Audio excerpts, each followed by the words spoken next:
Okay, this is Ryan Cerny. And Shane Collins. This is episode 1 of Rye Guy Takes the Shane Train. It is April 23rd, 2014, and this is our first episode. I'm excited. A friend of mine from an old job, I don't know if we should do names or not. For now, we'll keep it mysterious. Just a friend of mine, for about 2 years has been saying that I should do a podcast. And honestly, I'm a little nervous about this because most of the time, I enjoy talking to you. I mean, would you? I can't really stand it, frankly. Okay, well, the thing is, most of the time, people can't stand us talking. Like at parties. Would you agree? Well, it really depends because sometimes they're like, fixate, you know? And other times it's just like, it's too much. So we really have to find that, like, that middle ground here, that easy middle ground. Because, yeah, I honestly don't find, I don't think we're very accessible. And there's always an awkward point where I'll look outside of us and I realize, like, either people have stopped caring, or it's just you and me, like, laughing about stupid shit. Yeah. So anyway, we're just going to get into it. So really, this is just for us. This is just to make us happy. First things first, title. Rye Guy Takes the Shane Train. It took me all of 4 seconds to come up with that title. And you can interpret that title any way you want. It's suggestive, I would say. Easily. So let's. One of our first topics that we had received from a friend of Shane's was what stops would be on this Shane train. Do you have any ideas? I don't. They suggested Pound Town, which that's fair. That's fair considering the suggestive titling. Yeah, I think she took it the way I took it. The way you suggested people to take it. I mean, I feel like there'd be I'm trying to think of, so if there's any streets that start with an M, like Mumble Avenue or like like Weird Hat Lane. Can't Grow Facial Hair Boulevard. Okay, come on. I mean, like, and also, I mean, would it be a busy train? Are we talking, like, are we a metro kind of train? Are we in Chicago? Or is it just you taking it? Are you the only passenger on the Shane train? Conductor and passenger, the only one. It's just me. So you're driving the Shane train? Okay, well, that has some implications, I feel. I mean, like, maybe it's like a Thomas the Tank Engine type thing. Where so it's my face? Yeah, like your plastic face. And was it George Carlin? He was on that show, right? I want to say yeah, but I don't know. There was a couple conductors. I know Alec Baldwin, I think, was in the movie. One of the most recent Thomas movies. He was the conductor. How often are you watching Thomas the Tank Engine movies? I never saw it, but I remember it came out like in the early 2000s, I think. All right. So, okay, Shane Train, it's like a Thomas thing. Sure. You like put out forest fires and shit. Did Thomas put out forest fire? Well, I guess he probably did. I don't know. I could be getting that confused with that new Cars plane movie. Sure. Fire Rescue. I'd put out fires either way.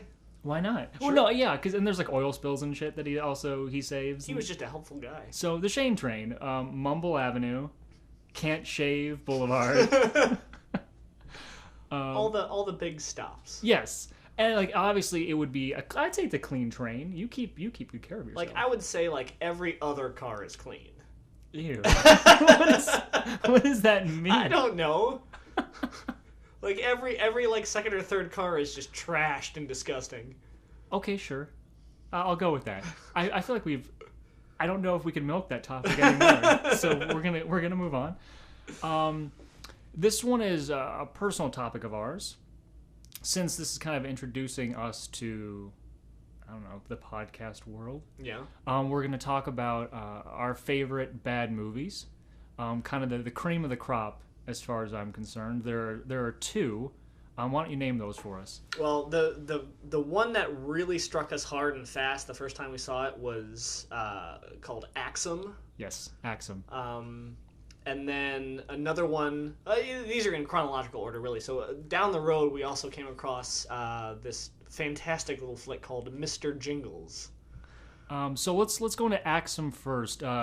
We discovered that back in 2004. Yeah. I had read some reviews for it online, and it looked terrible. And then we found it at a video store, and so we all watched it. and our lives have never been the same. No, it changed us, like the core of us. And the thing is, people always talk about, oh, that was the worst movie I ever saw, and they always talk about, it's something they saw in a theater. Right. And you don't know what bad is. Like, I would say that this was shot on a cell phone, but this was like easily like 20 years before anyone could use a cell phone. It wasn't old, but it was just the production quality is just atrocious. It was shot in 1993 ish or 92, and it didn't get actual like video distribution until I think the early 2000s, like 2001 ish. What was the guy's name again? Oh my gosh, something. It was Michael Mfume Mfume. So like his last name was in quotes as his like nickname. And I'm sure we're mispronouncing it. That's from reading it. That sounds about right. I'm surprised you remember that. Auteur Michael Mfume Mfume. And it was actually his father, if I'm not mistaken, was a like a senator or a congressman. And I guess there was like a premiere like after they shot it in a theater, and like I guess the dad was super embarrassed. I can imagine. Which I would be. I imagine this Mfume being super proud and like looking up and expecting everyone to to fawn over it. And if I'm not mistaken, I could be completely wrong about this. Wasn't he also the lead guy? Yeah, he was. Yeah, the one who like dances around with a gun. So I mean, like, Mfume was pulling so many like hats. He was wearing so many hats. He was. I think he wrote it. He directed it. He was the star. He maybe edited it. Editing is loose there. He transferred from his VHS. He transferred it onto something. Another 8th generation VHS onto a worse format. So I mean, like, let's go down a list here. Barely intelligible audio. Yeah. Truly. Even with subtitles, I don't think anyone could subtitle it because I would love to see someone try to subtitle that. So terrible audio, picture quality is legitimately. Well, like it was dark. It was like no light. Like you can say like no lights, but that's even just being kind. It was like literally like shot in the dark. He could have like left the cap on, perhaps the lens cap, or just a really, really filthy, dirty lens somehow. Well, like it's like he filmed it and then he bleached the tape, like he accidentally like put it through the wash in his pants or something. And it's just a terrible film. And also there is no axe; it's a hatchet. It is a hatchet, yeah. It should be called Hatchetum. Craig Hatchetum. Hatchetum. And it also has the isn't it like the triple take? It's the guy who goes, oh shit, yep. Oh shit. They're literally repeat shots. Shots are repeated in sequence. Yeah, they do that another time later on where it's the girl running through the forest. And like I think in order to make it seem like she's running farther, they just repeat the shot. So it's like a low angle shot, and this chick is just booking it through the forest. And then I don't know if she falls or where the cut happens, but they just replay that same shot directly after, which is bold, frankly. It's a bold move, and Fume was really breaking barriers. Fume was kind of the forefront in terms of maverick editing, sure. I would say. Yeah. It's unfortunate because his name's kind of disappeared from the history books. Because I think really he made too many enemies. And then there's also the guy who's super desperate to answer or to use the phone in that house. So like, okay, let's throw a hypothetical at our audience. You're stranded out in a parent country. You need to use someone's phone. So you see this big house, and apparently you're a rude human being. So you just enter this person's house. Like, I don't even think he knocked. I think he just sort of like pushed his way into somebody's house. And he spends the next 5 minutes going through every single room in that 3-story house. Be like, I need to use your phone. Where's your phone? And it's like the Riddler's hideout. There's like green and purple. There's colors everywhere. Like, and this scene is actually like lit, but it's lit with like the most fantasy like colors imaginable. It's an Adam West Batman episode. Yeah, exactly. And then he clearly he walks in and knows in his heart that like nobody's home. but he just like keeps pushing through and like determined. Like he's not looking for a phone. He's looking for someone to give him permission to use the phone. No, he's looking for validation That's now. true. Yeah, yeah. At that point. So just a terrible movie. Axum.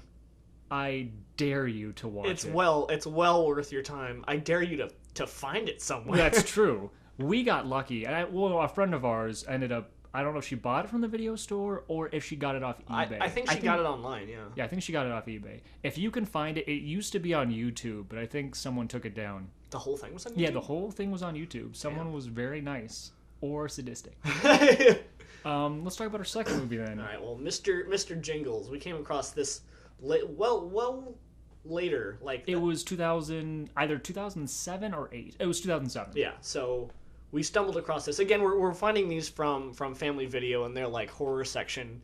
And we walk around and like look at the covers and look at the screen caps on the back and just try to determine from the quality of those pictures and the cover art if they'd be good to watch.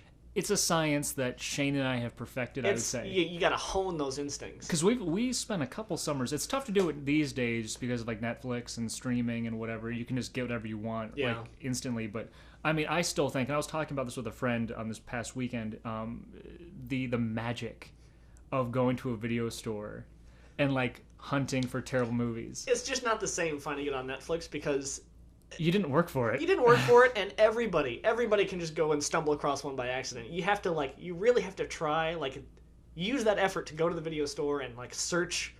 It's very organic. You have to hone those instincts. It always feels like we're the first people to rent the movie. We're pioneers, and for some of these we probably are. I don't know, and I don't know, were both of these Lionsgate, but they were bought. I know Mr. Jingles was. Mr. Jingles was Lionsgate. I don't think Axum was. I'm almost positive it wasn't. But I think even in this search, we found a couple other pretty bad ones that were bought by Lionsgate. So I think they just blind buy a whole bunch of really terrible stuff. For sure.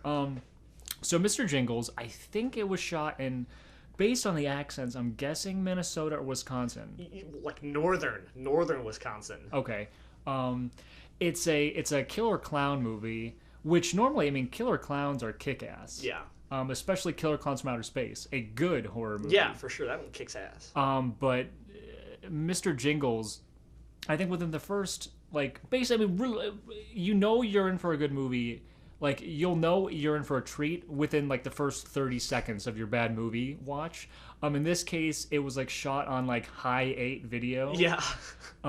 And the gun sound effects, they didn't actually have sound effects. So the guy just shook the gun, and it was pop sound effects. Yeah, it was really, I don't know what it was, but it was very, very unimpressive. Yeah, and we knew, we just hit the jackpot.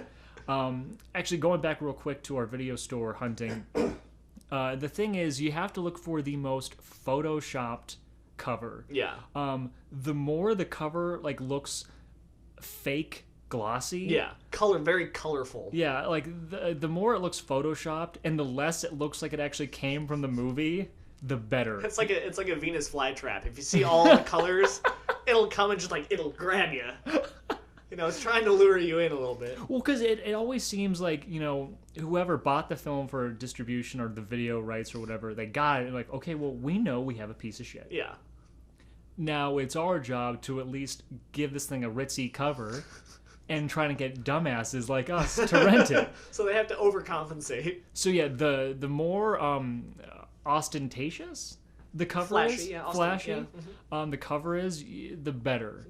The thing is, it's tough these days now because unfortunately, within the last couple of years, we've run into a lot of intentional bad movies. It's really the sci-fi effect, which those are not real films. Yeah, well, like Sharknado and all those Mega Shark, Croctopus, all those things.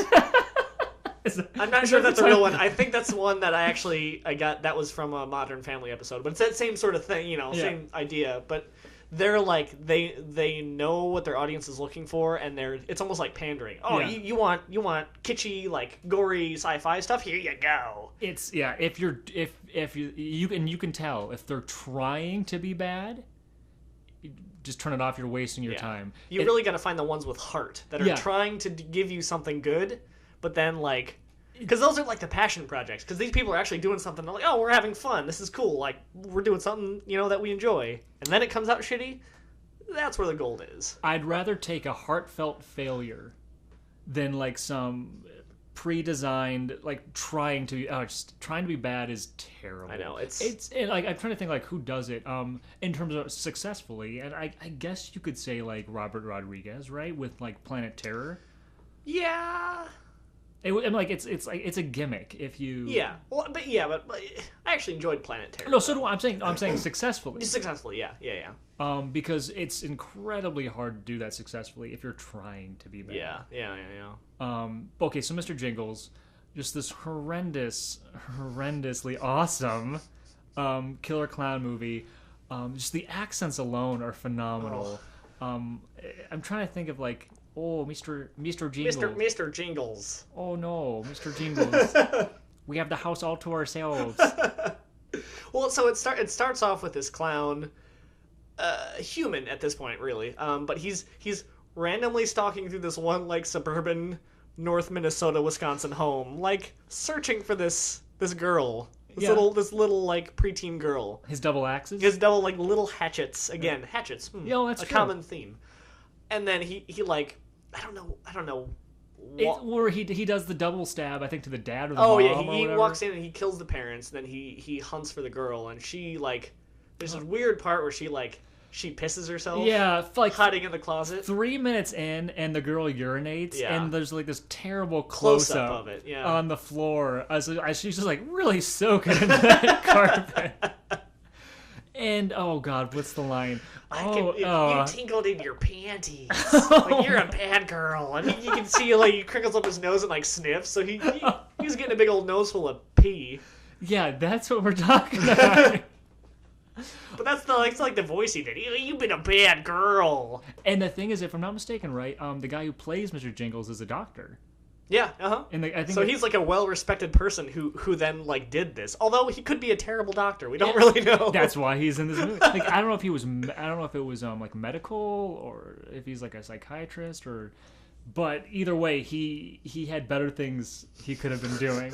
That's like helping people. I don't know. I mean, like, it's incredibly low budget. I think we've established that. Yeah. But I mean, like, they really go for it in the gore. That's true. And the makeup effects, like at the end, are terrible. Well, once Mr. Jingles comes back as the demon clown, yeah. Like he's got those really sharp teeth. Like he's got a whole like prosthesis over his mouth. And that looks. I mean, it looks cool. It's just inept. Like, yeah. It looks interesting, but like the acting ability behind the makeup and the gore is just not there. one of my favorite. It's the three girls or whatever hanging out in the car.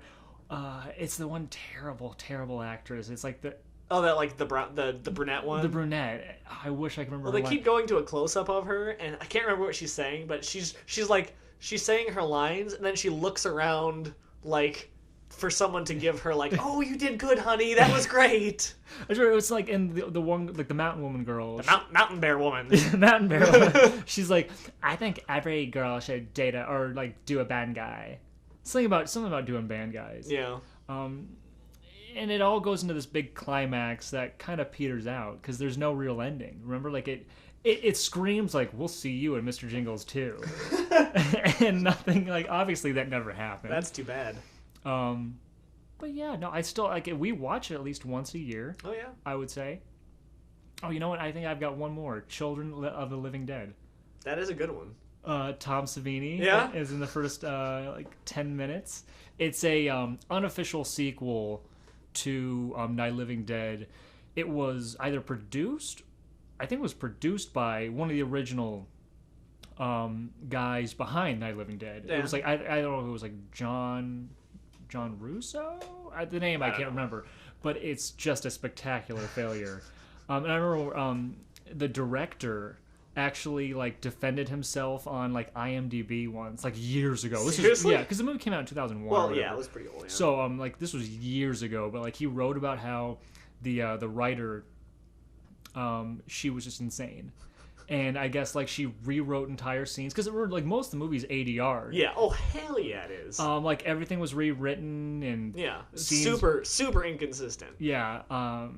But yeah, Children of the Living Dead, that's another great bad movie. Just because once again, it has to be like the key is you are trying, you have like a drive, and you think what you're doing is phenomenal. Well, they were like, and if you don't fucking bother. Yeah. Well, they were trying to like recapture the magic of the original, of like Dawn, and it just fell flat. Like the beginning where with Tom Savini, he's trying to load his bullets, and seeing the zombies coming at him, like you mentioned the horrible ADR. He's like, you guys.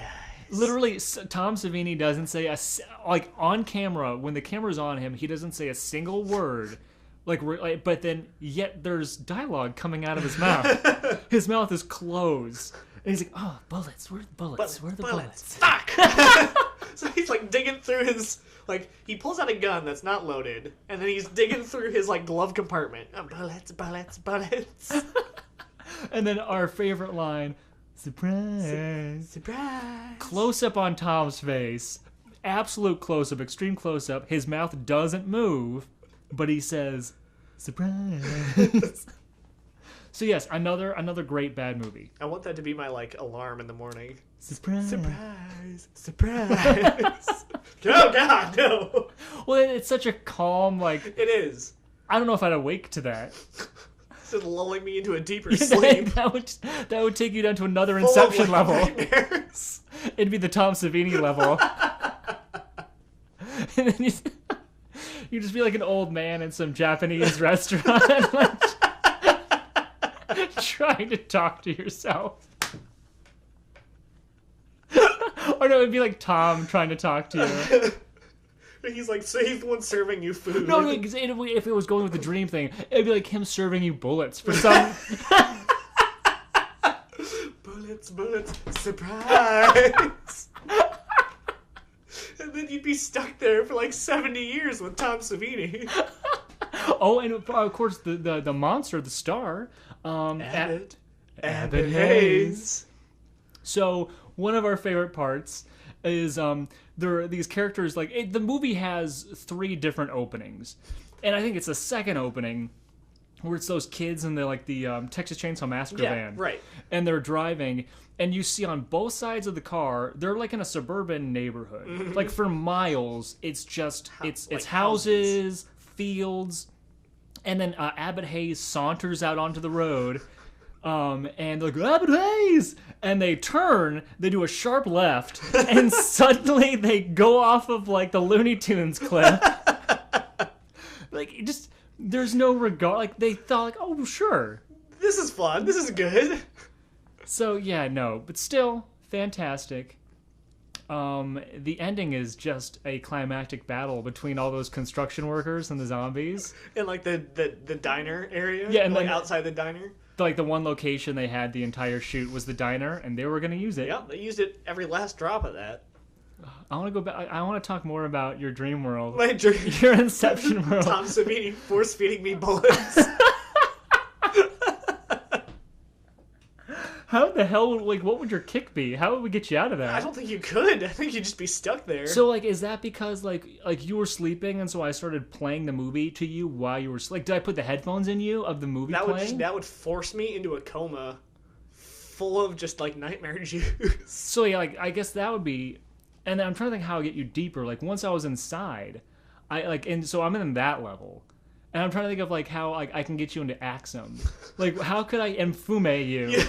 into Axum. You have to edit together to where it seamlessly switches from one to the next. So that way it's and a sharp drop into Axum, and then I'm just trapped there forever. And then you're wandering around a Technicolor house full of fog. And looking for the phone. Looking for the phone, yeah. That could be it. That ties it back because the phone is trying to wake me up. Because it could be the phone's ringing and ringing and ringing. You're what is that sound? And then as you follow it, that takes you into Technicolor Adam West house. So I'm still an old man just wandering around the house? Yeah, sure. What was the bad guy's name in Axum? I can't remember now. Oh, God, I don't remember. Because with the terrible punctuation where it's I meet in terrible towns, man. Yeah. And things are randomly capitalized.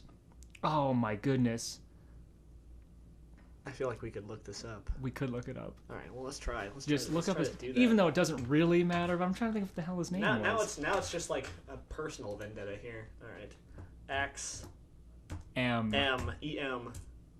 Oh my God, we completely forgot to talk about how the first like 15 minutes of Axum, it's literally just a college's step up like competition. Oh yeah, no, they're randomly. That's the entire 15 minutes of the opening is just it's like step up to the streets. Yeah, just like somebody walking around with this little handheld. Legitimately, camera. it was a 16mm camera. Yeah. And they shot like There's a school like little competition. Kids like breakdancing. Oh, that's right. And there's it's like these little kids. Because no, it's kids, but then there's like at one point the camera lingers on this 4-year-old girl. Yeah. Remember? And like she's like rubbing herself and jiving. Geez. Like she's getting into it, but like a little too much. Yeah, well, because she's 4. Yeah. Let's see. So, Yeah, Michael and Fume. A weekend retreat at a remote cabin in the woods where a group of childhood pals turn into a terrifying fight for survival. A former friend whose family was killed years earlier comes along looking for revenge. Doesn't sound right. A former friend?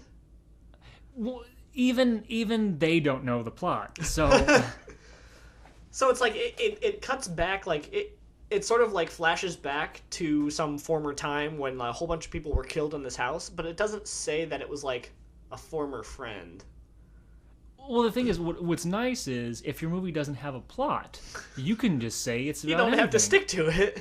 It could be nothing's locking you in here. There's a character named Breakfast. Oh, Harry. It's Harry, right? Harry something. Harry, yeah, breakfast. Harry Breakfast. Oh no, yeah. Oh, Taylor Murphy, breakfast. D-Taylor. Oh, D, yeah.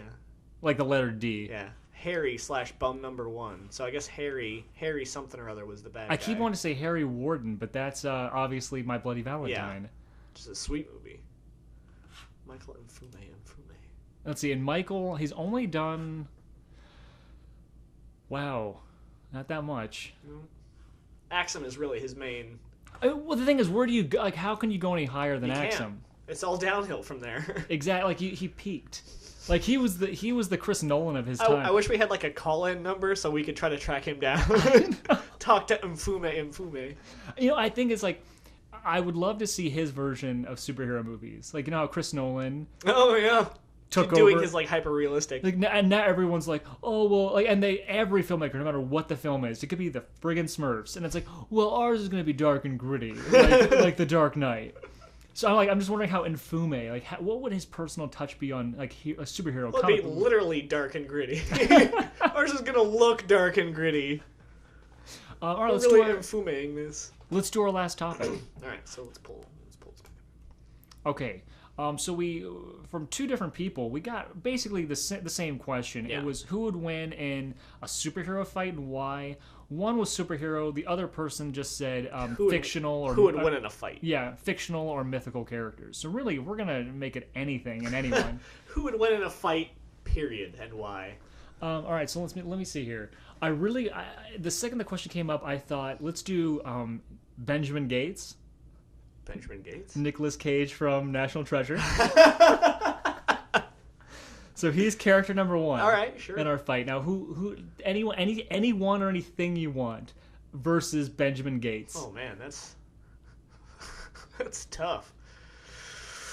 Now, and the thing is, like, you have so many options here. Because, like, do you want to break him or do you want to see him win? I feel like the only person who can fight a Nicolas Cage character is another Nicolas Cage character. Like it would be Benjamin Gates versus like Ghost Rider. Well, okay, so let's see here.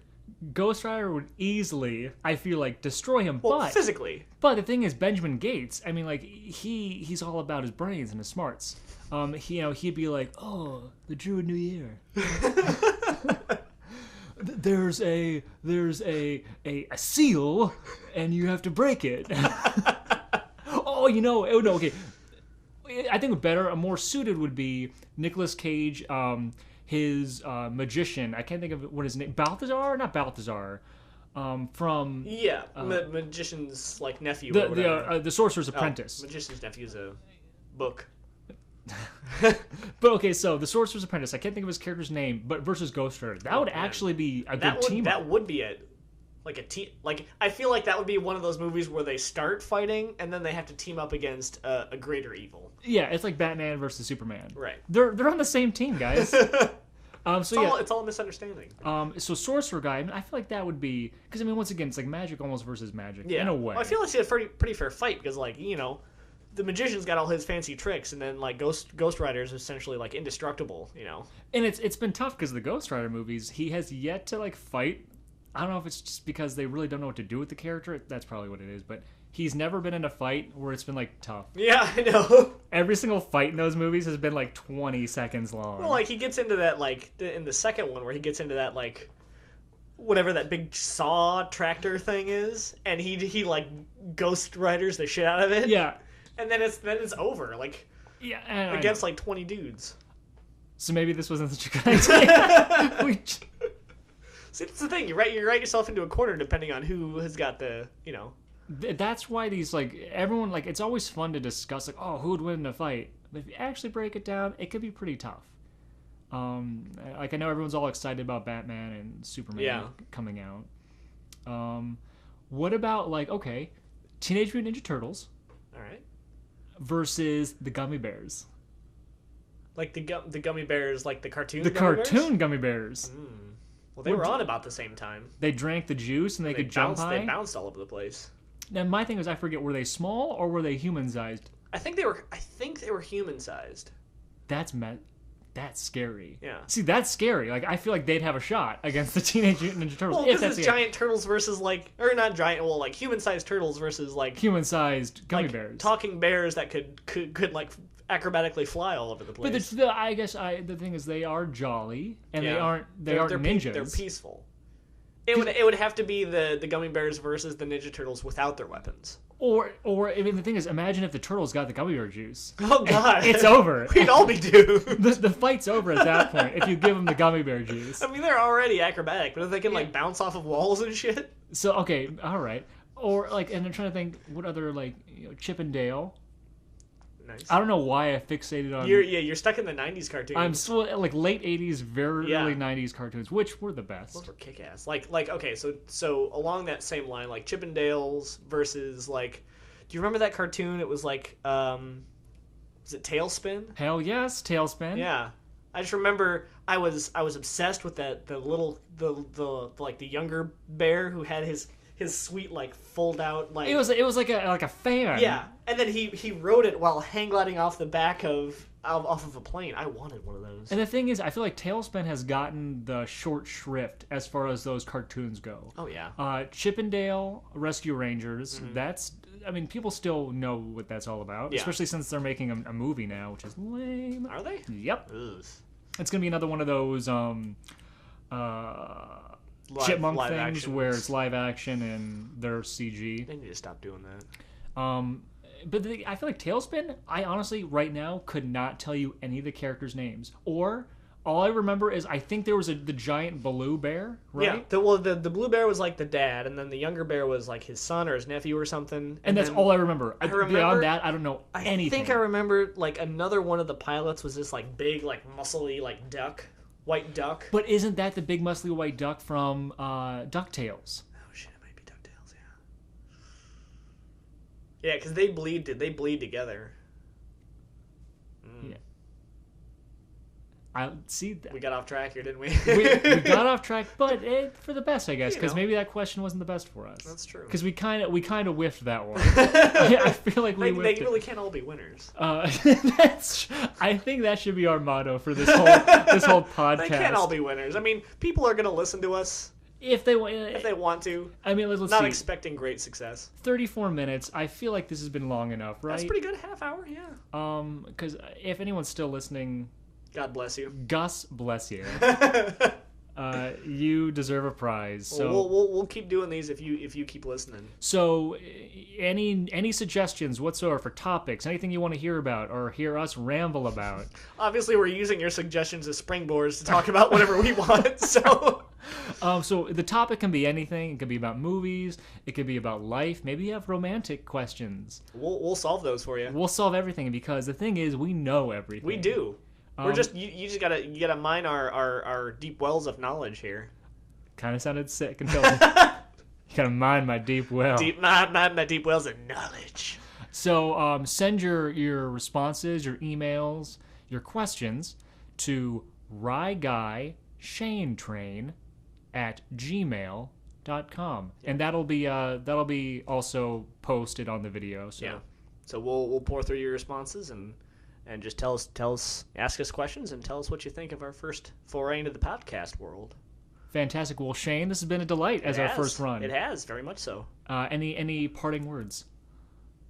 I feel like you already had them. But I did. No, I spent them. They're gone. You spent that nickel. Yeah, I did. Okay. That's the end of episode 1. See you next time. All right. Take it easy.